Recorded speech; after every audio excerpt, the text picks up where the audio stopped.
Ok, hoy vamos a seguir hablando de la iglesia que aparece en Apocalipsis, y hoy vamos a hablar de la iglesia Esmirna, que es la iglesia atribulada, la iglesia Esmirna, que es la iglesia atribul perdón, atribulada.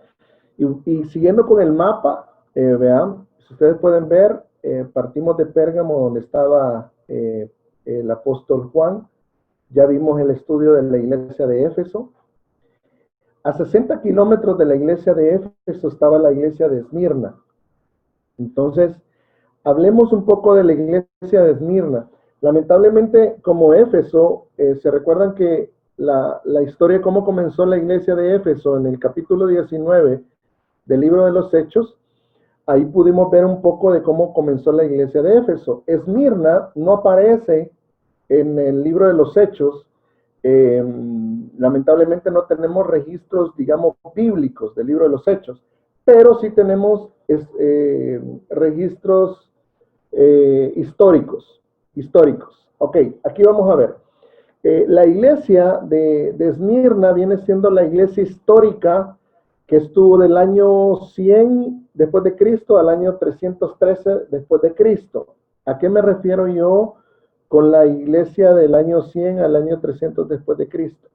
Si nosotros ponemos nuestra historia después de Cristo hasta la fecha de ahora, nosotros podemos ir seccionando, ¿vea? Seccionando cada parte de la historia, y podemos ir ubicando a la iglesia, desde la iglesia de Éfeso hasta la iglesia la Odisea, que es la última, en cada fracción de la historia. No significa que sea exactamente así, porque obviamente cuando hablamos de la iglesia de Esmirna la podemos tocar así por fracciones de la historia, pero también la podemos dar aplicaciones espirituales, aplicaciones que obviamente tiene que ver para el estudio. Entonces vamos a verlo históricamente, figurativamente, lo vamos a ver también a nivel de aplicación a los tiempos de hoy, qué nos enseña la iglesia de Esmirna, etcétera, etcétera.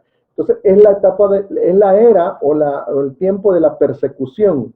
Del año 100 en adelante se da una persecución de parte del Imperio Romano increíble para la iglesia. Del año 100 muere el apóstol Juan, en el año 100, y hasta el año 313 más o menos, que se convierte Constantino y se convierte en la religión oficial del Imperio Romano, el cristianismo. Entonces hay un periodo ahí de 200 y fracción de años, que es prácticamente esta iglesia, históricamente hablando, obviamente, ¿verdad? Porque podemos ver desde varios ángulos, desde varias ópticas, el estudio. Hablemos de algunos antecedentes de esta iglesia. Bueno, esta iglesia estaba a 60 kilómetros de la iglesia de Éfeso, es decir, era una iglesia o era una ciudad, era conocida esta ciudad como la Corona de Asia. Y saben que era conocida como la Corona de Asia porque el centro de la capital, el centro de Esmirna, era un anillo. Esmirna fue la primera ciudad, oiga esto, fue la primera ciudad en Asia en pavimentar sus caminos. Entonces se convirtió en una gran metrópolis, pero el centro de la ciudad eran anillos. Eran anillos en la forma que estaba hecha la ciudad. Entonces, por eso era conocido como la Corona de Asia. ¿Por qué era conocida como la Corona de Asia? Estos datos son históricos. Estos datos solo es para que usted más o menos tenga un antecedente y entienda en dónde se desarrolló esta iglesia. ¿Ok? Era la Corona de Asia, le llamaban la Corona de Asia por sus anillos en el centro de la ciudad, donde estaba, pues obviamente, la gobernación del Imperio Romano. Entonces, esta iglesia, esta ciudad, estamos hablando de la ciudad, esta ciudad también era conocida como la joya de Asia comercialmente hablando. ¿Por qué? Porque justo estaba en medio de la ruta, la famosa ruta de las sedas. No sé si han oído ustedes hablar de la ruta de las sedas, que era la ruta que venía del lado de India, venía del lado de Mongolia, del lado de China. Ustedes bajando de la seda se daba en China. Entonces era una ruta que seguía desde China, pasando Mongolia, después pasando India y descendía a Asia Menor, y entonces entraba a su entrada, su puerto de entrada para Europa, era precisamente esta ciudad, la ciudad de Esmirna. Entonces era una ciudad donde había mucho comercio, mucho comercio. Fue fundada más o menos unos 300 años antes de Cristo, y se convirtió en una gran metrópolis por la ruta estratégica en la que estaba ubicada geográficamente. A pesar de que esta era una ciudad muy comercial, muy productiva, la iglesia ahí fue muy perseguida. ¿Por qué fue muy perseguida? Porque ustedes saben que el gran comercio de antes traía muchos tipos de personas. Entonces, esta ciudad atrajo a muchos comerciantes judíos, se establecieron en esta ciudad. Comerciantes judíos que de alguna u otra manera su enfoque estaba más en el comercio que en la parte religiosa. Entonces, eran judíos que tenían algún dominio dentro de esta ciudad, y cuando conocieron que la iglesia, es decir, aquellos judíos que venían huyendo de Jerusalén, de la persecución de Jerusalén, se establecieron ahí, fue una iglesia perseguida, fue una iglesia muy perseguida, precisamente por los judíos, imagínense, comerciantes judíos.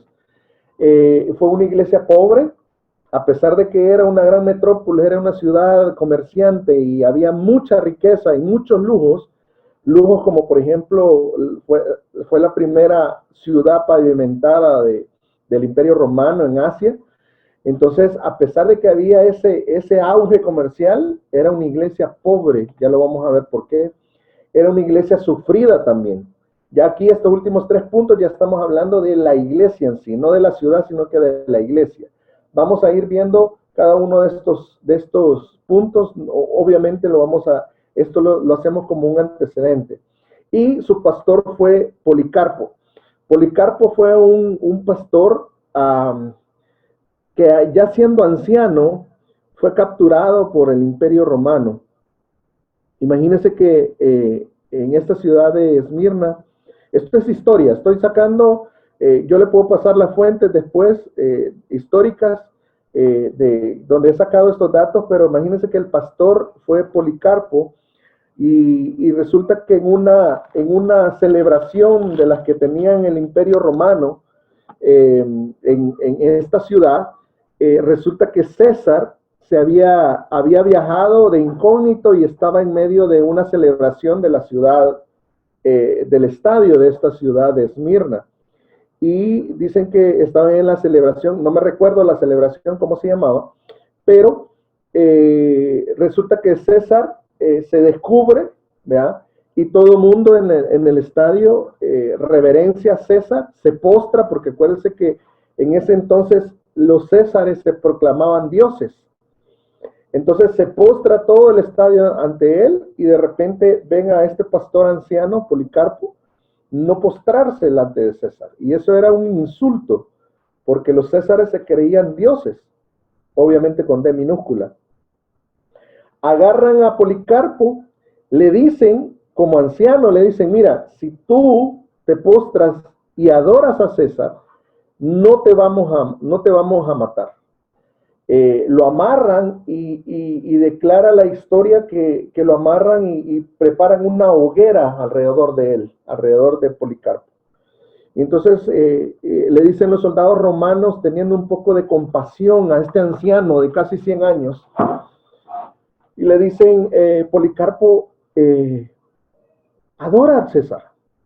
Y entonces Policarpo dice, yo no puedo adorar a nadie que no sea Jesucristo, quien murió por mí en la cruz. Pero le dicen, pero te vamos a quemar si no adoras a César. Él se rehúsa y dice, tengo 76 años de servirle, y voy a seguir sirviéndole. Si ustedes me matan hoy voy a estar delante de él. Y efectivamente al final lo queman en una hoguera y él pues muere dando testimonio de a quién servía. Este fue el pastor durante muchos años de esta ciudad. Imagínense al pastor lo que le tocó, obviamente después se levantó otro pastor, etcétera, etcétera, pero lo que yo quiero que vea en los antecedentes históricos, wow, o sea, ¿cuál sería la palabra? Era algo complicado, no es como hoy. Hoy la sociedad moderna nos ha enseñado a ver las cosas más de una forma más relajada. Hoy el cristianismo, ya no necesitamos un cristianismo tan radical como lo tuvo la iglesia en el principio. Un cristianismo donde decir yo soy cristiano implicaba aún perder la vida, aún perder posesiones, perder estatus dentro de la sociedad, perder todo. Entonces, hoy la sociedad, pues cada vez lo ve más fácil. Hoy estamos en medio de una sociedad donde todo es rápido. Hoy hay microondas, hoy hay comida rápida, hoy hay movilidad rápida. Hoy por la tecnología nos podemos reunir desde cada uno desde nuestras casas. Entonces, de alguna manera, la iglesia que estamos hablando de Esmirna no tenía todas estas cosas. Al contrario, las situaciones que a ellos les tocó vivir fue una situación muy, muy complicada, muy, muy difícil. Ahora, veamos lo que dice Apocalipsis capítulo 2 acerca de esta iglesia. Y eso es lo que vamos a estudiar el día de hoy. Si nos da tiempo, pues vamos a terminar, y si no, pues igual vamos a ir despacio. Dice Apocalipsis capítulo 2, verso 8, escribe al ángel de la iglesia en Esmirna. Ahora, ojo, ya le escribió al ángel de Éfeso, ahora le está escribiendo a la iglesia de Esmirna. La iglesia de Esmirna es una de las dos iglesias que el Señor no reprende. Esmirna, al igual que Filadelfia, la sexta iglesia, el Señor no la reprende. No la reprende porque obviamente se ha creado, su fe la ha fortalecido y se ha creado en medio de la dificultad. Curiosamente, la palabra Esmirna viene de la palabra mirra. Y la palabra mirra era una hierba amarga que servía para dar incienso. Oiga esto, servía para dar incienso. El incienso que se ocupaba en el lugar santo, en el Antiguo Testamento, llevaba mirra. Entonces, esta iglesia se llama mirra. Ahora, ¿cómo se ocupaba este incienso para el lugar santísimo? Se quemaba. En su nombre llevaba escrito esta iglesia, llevaba escrito su sufrimiento. Ahora, le voy a explicar por qué. Porque en primer lugar, mire lo que dice, escríbele al ángel de la iglesia en Esmirna, que significa mirra. Y la mirra era una hierba amarga que se quemaba y eso daba un olor agradable al lugar santo. Mire lo que dice, el primero y el último, el que estuvo muerto y ha vuelto a la vida, dice esto. Ahora, ¿por qué digo yo que mirra o Esmirna es lo mismo? Mire lo que habla acerca del sufrimiento el Señor, acerca del sufrimiento en la vida cristiana. Hoy a nosotros, lamentablemente, no nos gusta, cuando nos hablan de sufrimiento, no nos gusta. ¿Por qué? Porque nos hemos acostumbrado a una sociedad donde lo que menos pensamos es en sufrir. Ahora, yo no voy a hacer una apología del sufrimiento. Yo no quiero hacer que usted y yo salgamos hoy pidiendo sufrir. No. Yo lo que quiero es que usted vea que a pesar del sufrimiento, Dios siempre se glorifica en medio de su iglesia. Y mire lo que dice Primera de Pedro, capítulo 1, verso 6. en los cuales, dice, os regocijáis grandemente, aunque ahora, por un poco de tiempo, si es necesario, decía el apóstol Pedro, seáis ¿qué? Afligidos con diversas pruebas. No era una prueba, no eran dos pruebas, no eran tres pruebas, sino eran diversas pruebas. Verso 7. Para que la prueba de vuestra fe, más preciosa que el oro, que perece, aunque probado por fuego, aquí viene lo que yo le decía de la mirra, sea hallada aunque probada por fuego, sea hallada que resulta en alabanza, gloria y honor en la revelación de Jesucristo. ¿Qué es lo que estaba diciendo el apóstol Pedro? Estaba diciendo, miren, hermanos de la iglesia, ustedes es posible que durante un poco de tiempo vean el sufrimiento, vean la aflicción, vean las diferentes pruebas, vean que su fe es probada a través de las circunstancias que les rodean. Posiblemente estos hermanos de Esmirna hayan sido metidos presos, hayan sido quemados, conociendo al imperio romano, hayan sido quemados, hayan sido crucificados, etcétera, etcétera. Pero dice el Señor, esa aflicción que ustedes tienen, esa aflicción va a traer un resultado de alabanza, gloria y honor al Señor. O sea, es decir, cuando usted se mantiene en medio del fuego de la prueba, manteniendo su fe, manteniendo su confianza, sabiendo quién lo ha llamado, sabiendo usted de que a pesar de tantos problemas, a pesar de las enfermedades, a pesar de las aflicciones, a pesar de las dificultades, usted sigue confiando y creyendo en las promesas del Señor.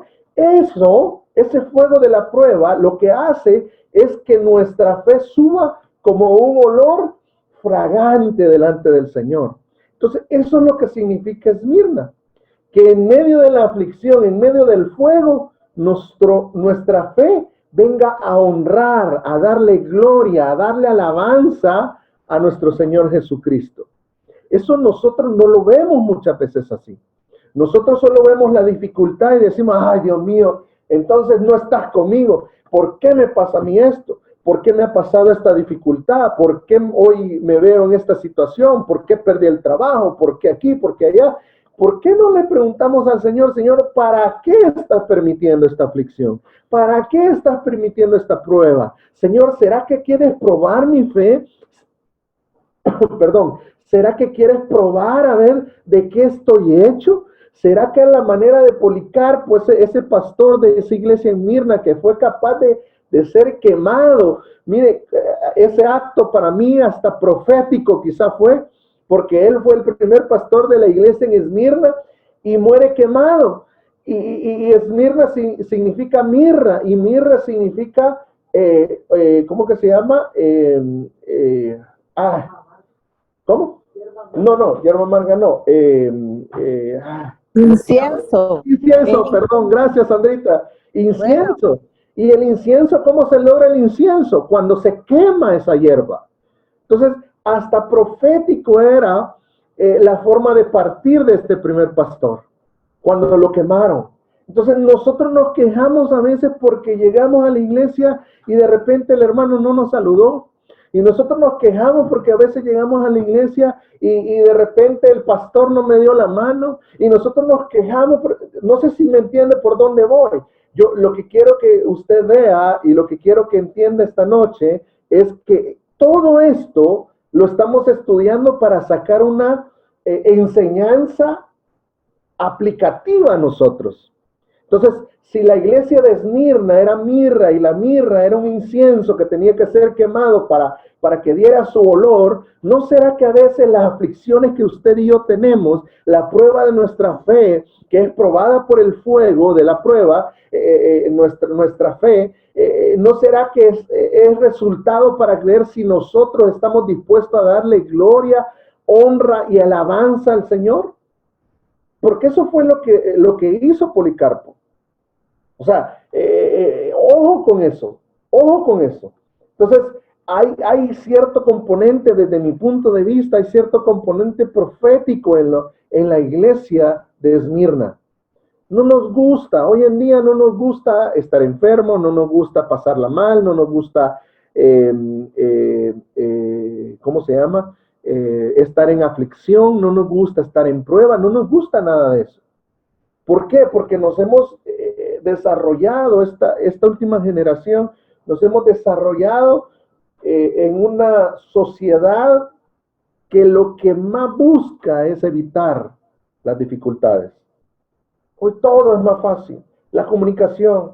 Antes usted, y no me van a dejar mentir, yo no estoy tan mayor, pero me recuerdo que antes, cuando yo estaba pequeño, le llegaban telegramas a uno a la casa. Alguien le mandaba un telegrama a alguien que quería hablar el sábado a las 3 de la tarde, y el sábado a las 3 de la tarde había que estar en Antel esperando la llamada de fulano de tal. Era más difícil. Ahora esa llamada la tenemos a un botón. Todo ha ido mejorando. La comida, antes había que esperar 1 hora, 2 horas. Hoy agarra usted una sopita Maruchan, le echa un poco de agua, le pone 30 segundos, no sé cuántos, ¿verdad? O 1 minuto, y el minuto ya está la sopa. O de repente usted no ha comido y pasa enfrente de un restaurante, solo se mete al autoservicio, llega, le atienden, paga y ya comienza a comer en el auto.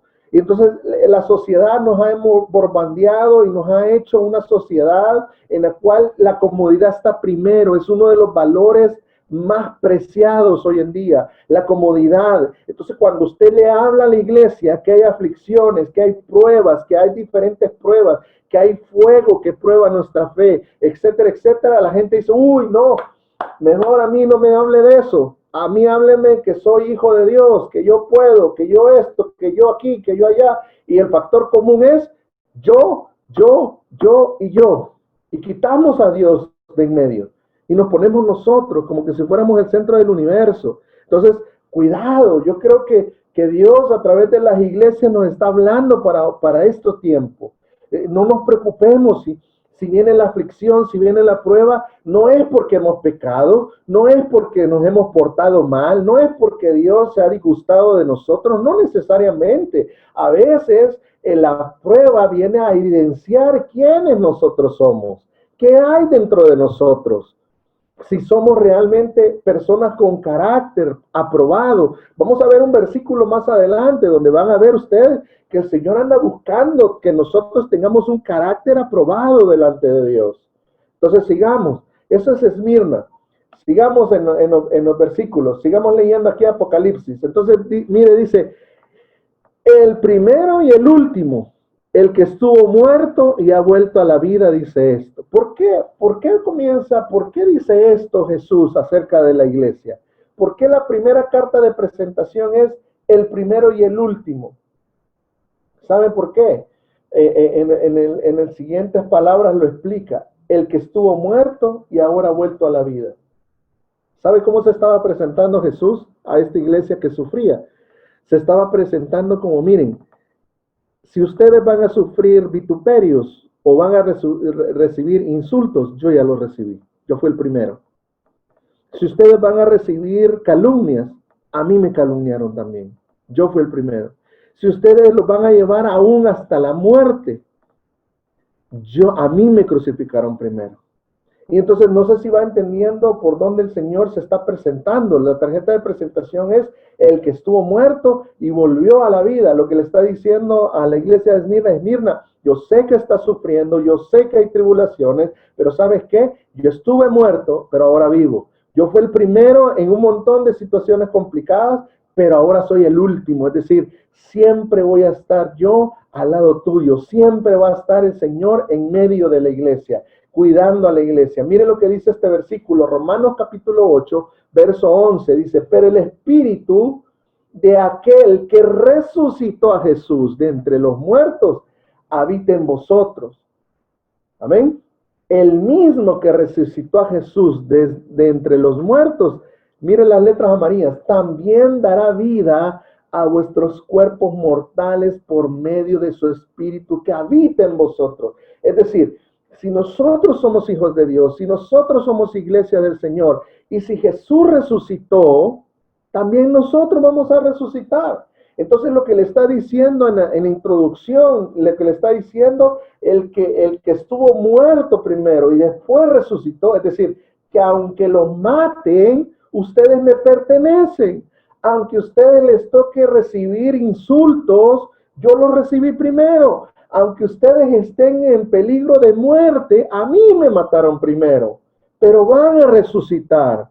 Y van a resucitar en los días postreros. ¿Por qué? ¿Por qué dice Romanos 8:11 que dice, pero el espíritu de aquel que resucitó a Jesús de entre los muertos habita en vosotros? Le está diciendo a la iglesia, el mismo que resucitó a Jesús. ¿Quién? El Espíritu Santo. Amén. Que resucitó a Cristo Jesús de entre los muertos, también dará vida a vuestros cuerpos mortales. Yo les decía hace un par de meses, un domingo, les decía yo, qué importante es saber acerca de la doctrina de la resurrección.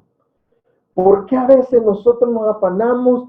¿Cuál es el gran temor de hoy en día con esta pandemia? ¿No es la muerte? La gente le tiene miedo a la muerte. El mayor conflicto dentro de sus mentes, tanto cristianos como no cristianos, es morir. Lo que Jesús le está diciendo a esta iglesia, hey, ¿saben qué? A pesar de que puedan llegar a morir, yo soy la resurrección. Así como yo resucité, ustedes también resucitarán. Porque el mismo espíritu que resucitó a Jesús de entre los muertos, el mismo espíritu que nos va a dar vida a nosotros también. O sea, el mismo Espíritu Santo que levantó a Jesús de entre los muertos, un día, si nosotros pasamos delante de la presencia del Señor y nos toca descender a un sepulcro, un día oiremos esa trompeta y usted y yo nos vamos a levantar por el poder del Espíritu Santo que también resucitó a Jesús y vamos a decirle, Señor, aquí estamos, y nos vamos a ir juntamente con Él.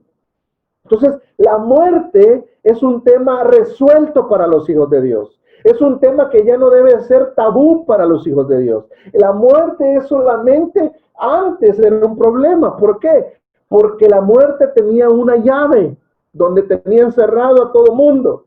Pero dice que el Señor descendió al sepulcro y dice que esos 3 días Él descendió al infierno y le quitó la llave al Hades y a la muerte. Entonces, perdónenme, usted y yo, aunque nos tocara pasar delante de la presencia del Señor, usted y yo tenemos resuelto el tema de la muerte. Y algunos me dicen, hermano, pero mire, ya vio que hasta pastores están muriendo. Mire, no importa. Romanos 8:11 dice que el mismo espíritu que resucitó a Jesús de los muertos es el mismo espíritu que nos va a dar vida a nosotros. Entonces no tenemos que preocuparnos.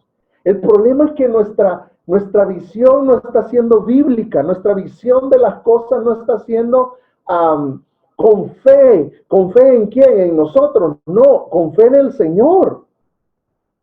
Si se nos adelantó un familiar, lo vamos a ver. Va a haber un día que vamos a ver a nuestros seres queridos. ¿Por qué? Porque el mismo espíritu que resucitó a Jesús nos resucitará también a nosotros.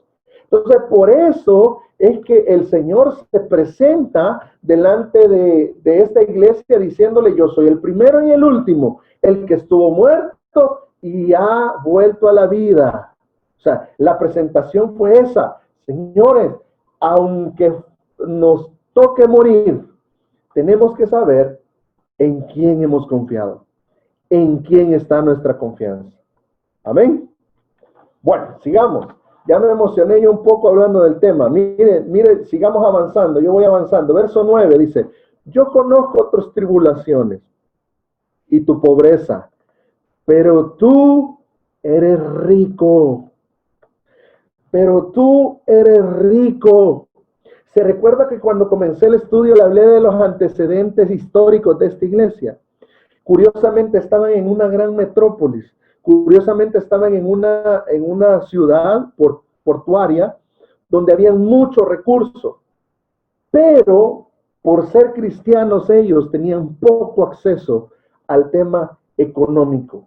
Entonces viene Jesús y le dice, yo conozco tus tribulaciones, yo conozco cuando los soldados romanos te asedian, yo conozco los problemas que estás pasando, yo conozco que estás en medio de tantos problemas, yo conozco tus tribulaciones.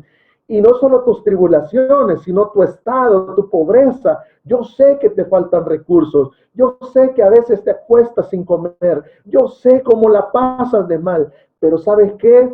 Tú eres rico, no eres pobre. Entonces, como que Jesús tiene una forma diferente de evaluar las cosas que nosotros vemos con los ojos naturales. ¿Cómo es eso, Señor, que tú conoces la tribulación de Esmirna y conoces su pobreza? Y después le dice, pero tú eres rico. ¿Cómo así? Entonces, como que Jesús tiene una forma diferente o un lente diferente para ver las cosas. ¿Cómo puede ser alguien pobre y rico a la vez? Fácil. Uno puede ser pobre o rico a la vez porque uno puede ser pobre, es decir, con pocos recursos, ¿sí? Materiales, pero rico en recursos espirituales. O sea, Jesús en el monte en el primer discurso que él dio público, en las bienaventuranzas, el monte de las bienaventuranzas, dice, bienaventurado el pobre de espíritu, porque de él es el reino de los cielos. Entonces, mire, el pobre en espíritu es bienaventurado. ¿Por qué? Porque el pobre en espíritu dice, Señor, yo no tengo, lo único que necesito eres tú. Y entonces, al reconocer la necesidad nuestra de Dios, nosotros nos volvemos ricos. ¿Por qué? Porque entonces tenemos los recursos del cielo. Y los recursos del cielo son ilimitados. Entonces, perdóneme. Entonces, la iglesia dice, mire, yo conozco tus tribulaciones. Está hablando de cosas que ellos están viviendo, que ellos están viendo en el momento. Y conozco tu pobreza. Pero ¿sabes qué? Eres rico. Eres rico. Mire lo que dice este versículo. Romanos capítulo 5, verso 3. Mire, Romanos capítulo 5, verso 3. Dice, bueno, hasta el verso 5 vamos a leer. Romanos capítulo 5, para los que anotan, Romanos capítulo 5, verso 3. Dice, y no solo esto, sino que también nos glorificará, nos gloriamos, ya me estoy adelantando, sino que nos gloriamos en las tribulaciones. Esto se lo está escribiendo a la iglesia de Romanos, de Roma, Pablo. Dice, y no solo esto, sino que también nos gloriamos. ¿En qué? En las tribulaciones, en los problemas. ¿Por qué la iglesia puede llegar a gloriarse en sus problemas? ¿Sabe por qué? Está inmediatamente explicado. Dice, sabiendo que la tribulación, o sea, los problemas, las situaciones complicadas, las dificultades, lo que este mundo y el enemigo, porque también el enemigo es astuto, lo que nos quiera mandar este sistema o este mundo va a producir. Mire cómo dice, sabiendo que las tribulaciones producen paciencia. ¿Sabe lo que debe de producir dentro de nosotros las tribulaciones, las dificultades? Deben de producir cosas buenas, agradables al Señor. Sigamos leyendo. Sabiendo que las tribulaciones producen paciencia. Verso 4. Y la paciencia, carácter probado. Y el carácter probado, esperanza. Y la esperanza no desilusiona, porque el amor de Dios ha sido derramado en nuestros corazones por medio del Espíritu Santo que nos fue dado. Entonces, miren, esto se trata de ser productivos en el reino de los cielos. ¿Productivos en qué sentido? Que si viene la tribulación, yo ya no tengo que preguntar por qué, sino para qué. Por ejemplo, ¿cómo puedo hablar yo de un Dios sanador si nunca he sido sanado? ¿Cómo puedo hablar yo de un Dios proveedor si nunca Dios me ha provisto? Entonces, es lo que yo les quiero decir, que cuando Dios permite las tribulaciones en nuestras vidas, es porque va a producir. La palabra clave en estos versículos es producir. Las tribulaciones siempre van a producir algo. Si usted, va a depender de usted si produce carne o produce lo del Espíritu Santo en nosotros. Porque también las tribulaciones sacan el mal carácter, también las tribulaciones sacan el mal genio de las personas, las tribulaciones también sacan la falta de dominio propio, la tribulación también saca nuestra carne. Y nosotros a veces en medio de la tribulación se nos cruza el perrito y para una patada al perrito, quítate, ¿verdad? ¿O no le ha pasado a usted? De repente, ¿qué está produciendo la tribulación? ¿Qué está produciendo los problemas en nosotros? ¿Aflicciones? ¿No será que nos hace falta un poco tener la óptica de Dios? ¿No será que Dios quiere que nuestra forma de pensar cambie acerca de la iglesia de Esmirna? ¿No será que Dios nos quiere hablar a través de la iglesia de Esmirna y hacernos ver que la tribulación, la dificultad, los problemas van a producir algo en nosotros? Ya sea de Dios o de nosotros mismos, de la carne. Entonces, Pablo lo decía, sabiendo que las tribulaciones producen paciencia, la paciencia carácter probado, el carácter probado esperanza, y la esperanza no desilusiona. Entonces, es un proceso que Dios tiene con nosotros. Usted no puede analizar su vida, usted no puede analizar lo que estamos viviendo hoy en pandemia. ¿Saben lo que está haciendo la pandemia en los hijos de Dios? Está produciendo algo. Así de claro se lo voy a decir. La pandemia está produciendo algo en los hijos de Dios. ¿Qué está produciendo en usted? Pregúntese eso esta noche. Y si usted se llega a preguntar eso, yo me daría por satisfecho de este estudio, porque lo estamos haciendo aplicativo. Así como estaba produciendo algo en esta iglesia, la persecución, los problemas, esto, lo otro. Miren, ¿cuántas iglesias hoy en día, megas iglesias, hablan de usted puede, usted aquí, usted allá, usted es más que vencedor, usted ha sido llamado para ser cabeza y no cola, usted aquí, usted allá, y si alguien anda en problemas, a este hermano le hace falta oración, a este hermano le hace falta espiritualidad, a este hermano, no necesariamente. O sea, nos están vendiendo un evangelio barato, nos están vendiendo un evangelio falso. ¿Cómo es que esta iglesia era rica y estaba en tribulación? Estos versículos no lo explican estas personas. Esta gente que está acostumbrado a predicar del evangelio de la prosperidad. Ellos dicen, no, la pobreza es una maldición. ¿A dónde dice eso la Biblia? Que me expliquen ellos que si es una maldición, ¿por qué en Apocalipsis capítulo 2, verso 9 dice, yo conozco tus tribulaciones y tu pobreza, pero tú eres rico? O sea, hoy en día para estos ministros, para estas personas que predican el mal llamado evangelio de la prosperidad, esta iglesia sería una desgracia. Vergüenza le daría a ellos. Pero ¿qué está haciendo Jesús con esta iglesia? Con esta iglesia lo que está haciendo es engalanándola, se la está cuenteando, le está diciendo, mira, conozco tus tribulaciones, sé de tu pobreza, pero no eres pobre, eres rico conmigo. Entonces, todo lo contrario de lo que ahora escuchamos.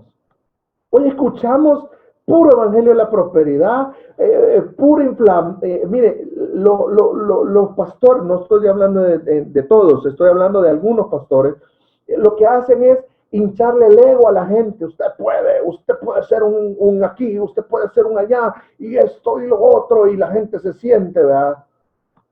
Un pavo real. Pero eso no es lo que está diciendo la palabra. Eso no es lo que está diciendo la Biblia. La Biblia está diciendo que había una iglesia que estaba en medio de una tribulación completa. Estaba en medio de una persecución. A su pastor lo habían quemado vivo. Pero ¿sabes qué le dice el Señor? Tú eres rico. ¡Wow!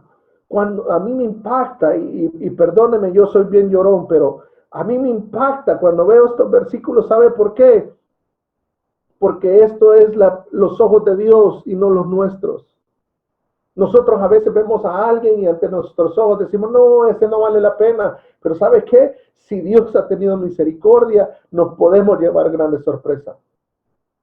Hablando de personas, hablando, no digamos también de congregaciones, de iglesia. Entonces, mire, perdóneme, yo veo en el versículo 9 cómo Jesús está hablando, está enamorando a una iglesia. Le está diciendo, ¿sabes qué? Conozco cada una de las tribulaciones. Conozco cuando los soldados romanos han llegado a buscarte a la casa. Yo conozco cuando te han metido preso. Yo conozco cuando te han golpeado. Yo conozco cada una de esas tribulaciones. Yo conozco cuando te has estado en escasez. Yo conozco cuando no has tenido que comer. Yo conozco cuando te has ido a dormir con el estómago vacío. Pero yo te quiero decir algo. Tú no eres pobre, tú eres rico para mí. Y eso me impacta porque eso solo Dios lo puede hacer. Dios dice hablando de Jesús en el Evangelio, dice, porque Jesús no juzgaba, dice, conforme a lo que veían sus ojos. Y eso es lo que hace Dios. No juzga conforme a lo que ven sus ojos, sino conforme a lo que discierne en el corazón de cada uno de nosotros. Entonces no importa si usted es rico, si tiene recursos, si no tiene recursos, no importa si usted está hoy con hambre o tiene llena la alacena, no importa si usted tiene trabajo o no tiene trabajo, no importa, lo que importa es lo que Dios dice de su corazón, de mi corazón. ¿Qué está diciendo Dios? ¿Es rico? Mi corazón está rebosando, mi corazón está gozándose en el Señor, a pesar de las dificultades, a pesar de las cosas. ¿Qué está diciendo mi corazón? Ahí nos cambia la perspectiva, ahí nos va a cambiar la forma de ver las cosas. ¡Wow! Esmirna, una iglesia pobre para el ojo humano, pero rica para los ojos de Jesús. Sigamos, porque ya no me va a alcanzar el tiempo. Sigamos en el verso 9. Vuelvo a leer todo el verso 9. Yo conozco tus tribulaciones.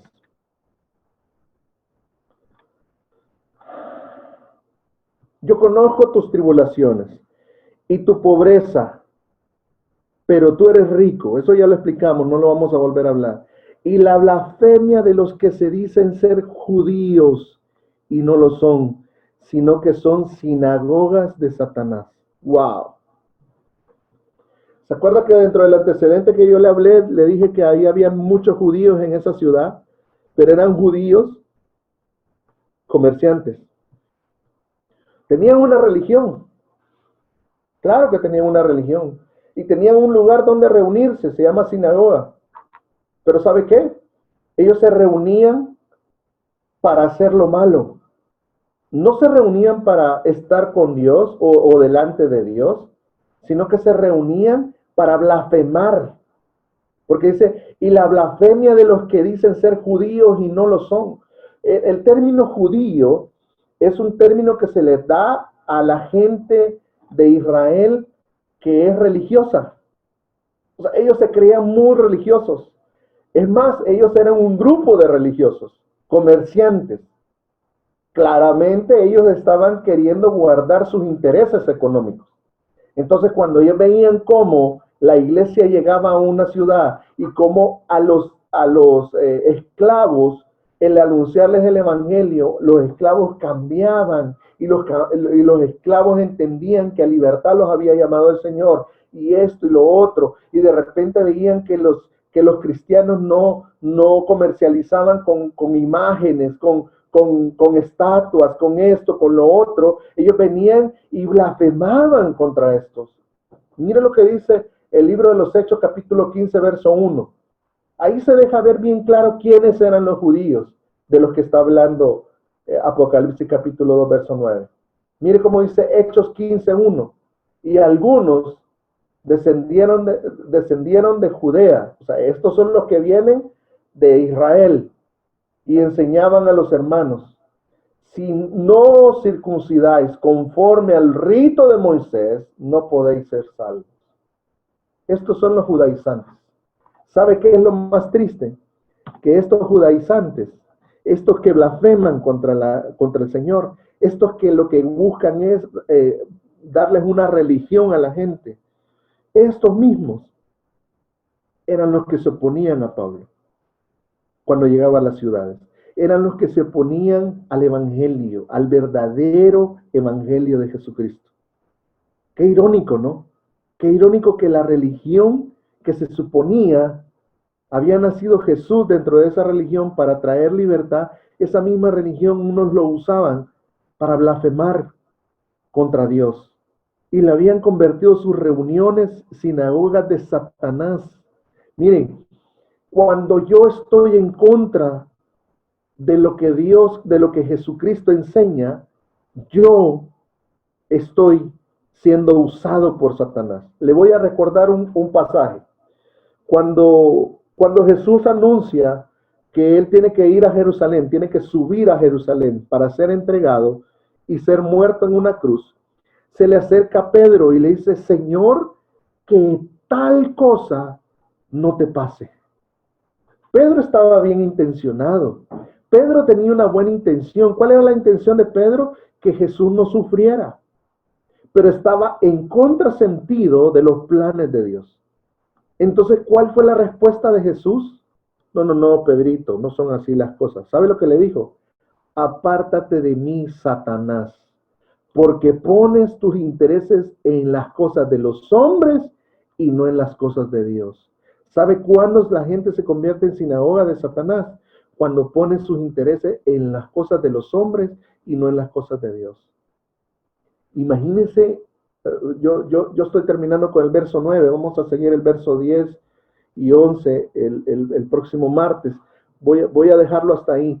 Imagínense, Jesús llama a uno de sus discípulos, apártate de mí, Satanás. ¡Wow! ¡Wow! O sea, en ese momento los sentimientos de Pedro fueron movidos por el enemigo. Fueron movidos por el enemigo. Y estaban en contraposición del propósito de Dios. ¿Cuántas veces nosotros podemos llegar a caer en eso? Ojo con eso. Entonces, amados hermanos, si ustedes ven el estudio de hoy, lo hemos tratado de hacer un poco aplicativo porque yo necesito que usted se vea como Dios lo ve. Si usted está pasando problemas, si usted está pasando dificultades, no se sienta desamparado. Siéntase bienaventurado. Siéntase que Dios tiene un propósito con usted. Si a usted no le pasara nada, y si a usted ni una mosca se le parara, es porque el enemigo lo tiene en su bolsa. Pero si le está pasando dificultades, le está pasando problemas, está teniendo todo lo que usted puede imaginarse económicamente, los negocios, ¿sabe qué? Usted es hijo. Usted es hijo. A mí me impacta cómo Jesús habla de esta iglesia.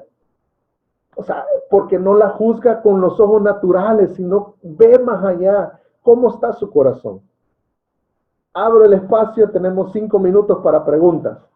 No hemos terminado el estudio, pero hemos visto 2 versículos que creo que han sido bastante claros, pero si hay preguntas, por favor, como es estudio, acuérdense que el martes es estudio, el martes sí hay oportunidad de preguntar. Adelante.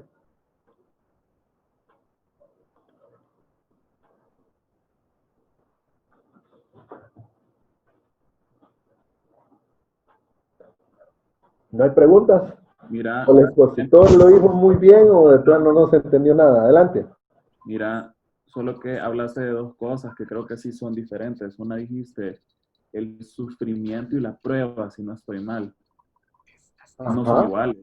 O sea, en realidad cuando dice el versículo creo que dice que nos gocemos cuando estamos pasando por diversas pruebas. Pero, pero el sufrimiento, o sea, me imagino que son diferentes, ¿no? Pueden ser diferentes o pueden ser lo mismo, puede ser un sinónimo.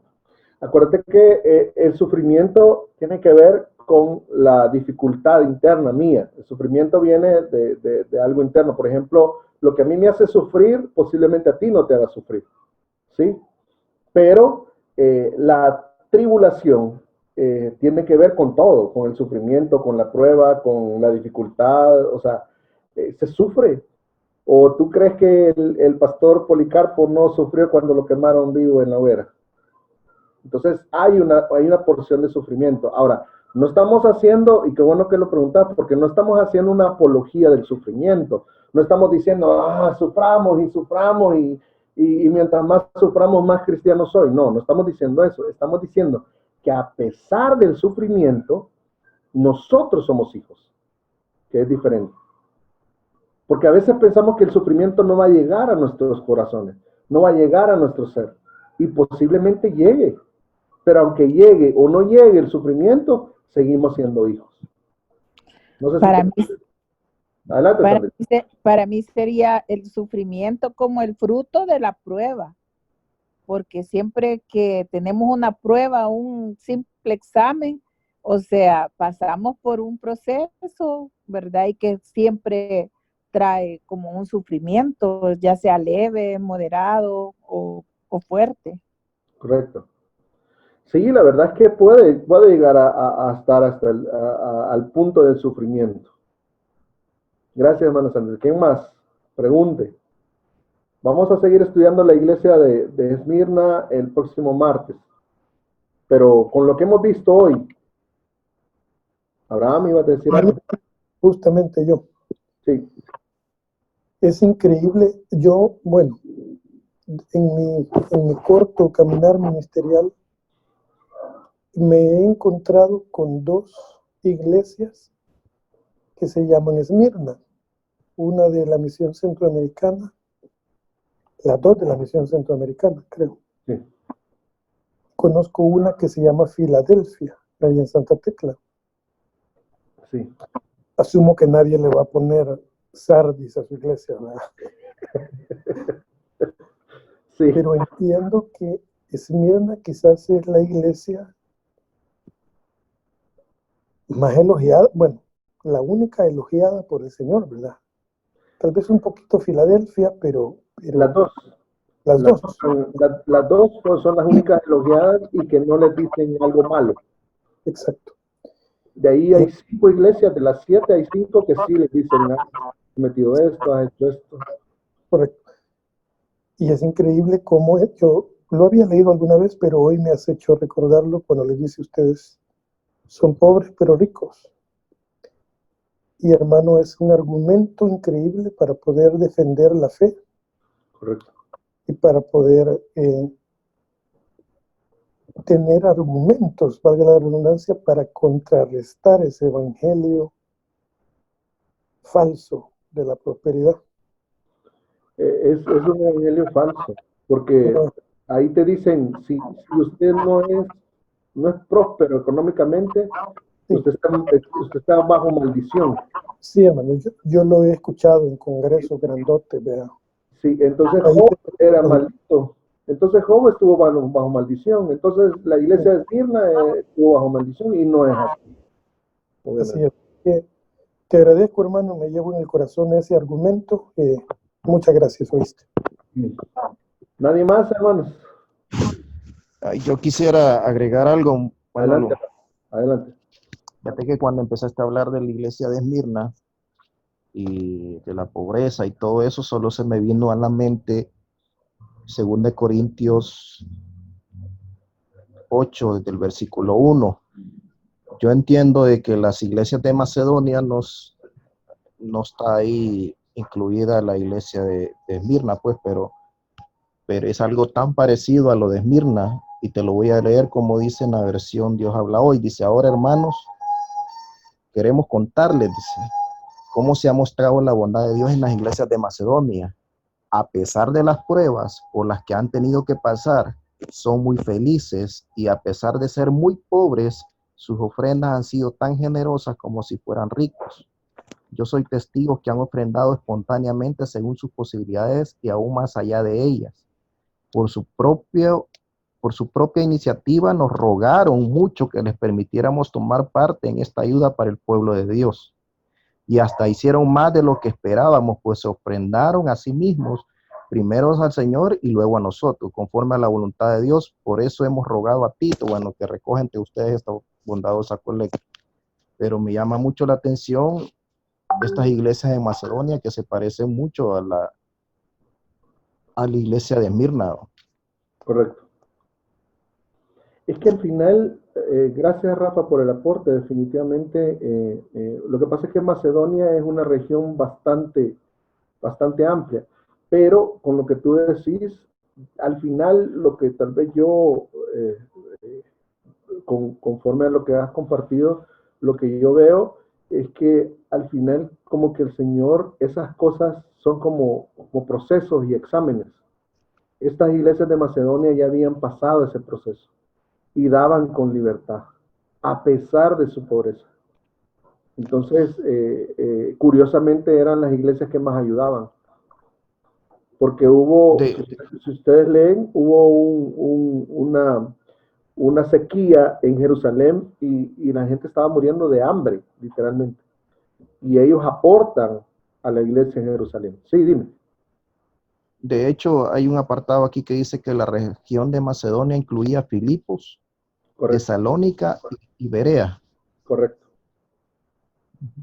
Ahora, tal vez lo que yo me gustaría resaltar de esto es, miren, no vayan a pensar en ningún nombre, pero hoy con la necesidad, hablando de pobreza y todo eso, y de dar con liberalidad, a mí me ha entristecido el corazón que hoy cuando la iglesia de Cristo ha tenido que salir y ser luz, llevar recursos a la gente, apoyar a su feligresía, estar pendiente, pastoreo. Y no solo hablo de recursos de llevar víveres, sino que también estar pendiente de ellos, llamar, etcétera, etcétera. Es cuando la mayoría de iglesias menos lo ha hecho. Son muy pocas iglesias los que se han volcado a ayudar a sus feligreses y a más gente. Entonces, ¿por qué? Esta pandemia vino a traer o vino a revelar la condición de la iglesia hoy en día. La iglesia durante mucho tiempo ha sido hacia adentro, los líderes hacia adentro,